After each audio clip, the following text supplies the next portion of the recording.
Muy buenos días, hermanos. Vamos a continuar con el Evangelio según San Mateo, del capítulo 9, esta vez del 9 al 13, después de haber curado al paralítico.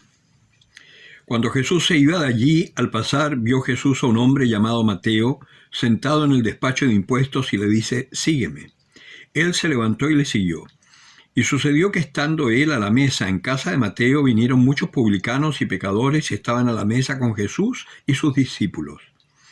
Al verlo, los fariseos decían a los discípulos: «¿Por qué come vuestro maestro con los publicanos y pecadores?».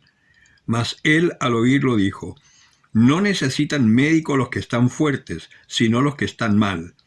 Id, pues, y aprended qué significa aquello de misericordia quiero, que no sacrificio, porque no he venido a llamar a justos, sino a pecadores». Palabra del Señor. Evangelio cortito y muy contundente. Es un gran consuelo para nosotros este evangelio, porque yo creo que a muchos les pasa, como me pasaba a mí también al comienzo, que yo tenía muchos escrúpulos de estar en la iglesia, porque yo tenía siempre el concepto de que la iglesia era de gente buena, de gente especial, selecta, que hacía cosas muy buenas, y yo era un hombre del mundo. Me creía todo el cuento de la sociedad. Por lo tanto, podemos decir que era un gran pecador. Entonces, para mí era muy difícil conciliar esto de estar, y me sentía llamado en la iglesia, pero lleno de escrúpulos. Esta palabra es una de las palabras que me hizo descansar y además me llenó de una paz y de una alegría profundas, porque pude experimentar, no solo por oír esta palabra, sino que pude experimentarlo a donde empecé a vivir mi fe, que fue la renovación carismática. Un amor y una comprensión de los hermanos en donde con mucha libertad se mostraban todos tal cual eran. Y éramos una tropa de pobrecitos. Y después, cuando hice las catequesis del neocatecumenado y formamos una comunidad, volví a asustarme, porque yo formé comunidad en una parroquia de gente bastante acomodada y, digamos, gente de fe, de toda la vida de la iglesia. Entonces era gente buena. Y yo era un tarambana. O sea, piensen todo lo peor que puede hacer uno medio hipiesco, artista y vividor como era yo. Y se van a quedar cortos, porque hacía muchas barrabasadas y cometía muchísimos pecados, muy gordos también.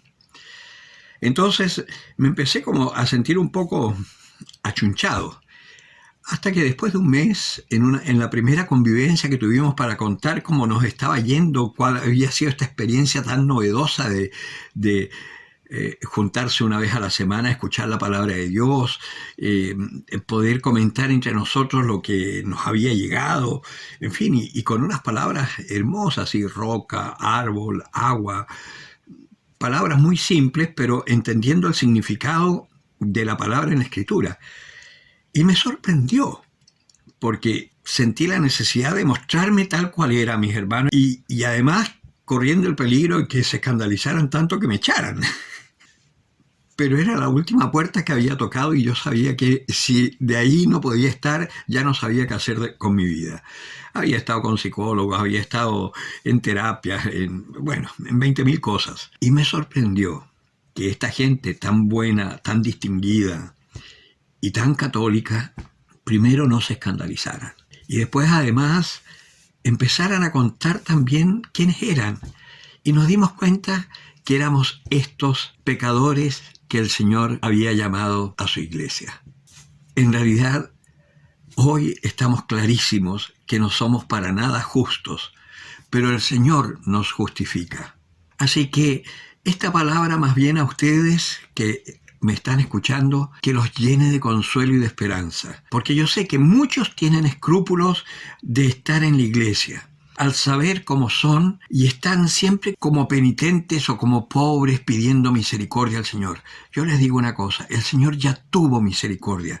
Desde el momento en que ya estás en la iglesia, que lo estás buscando y todo, el Señor te ama con una ternura que se deshace de amor por ti. Ya te escogió. Déjate simplemente amaestrar por Él. Déjate tocar por el Espíritu Santo, que Él es nuestro Maestro, y Él te va a ir indicando el camino.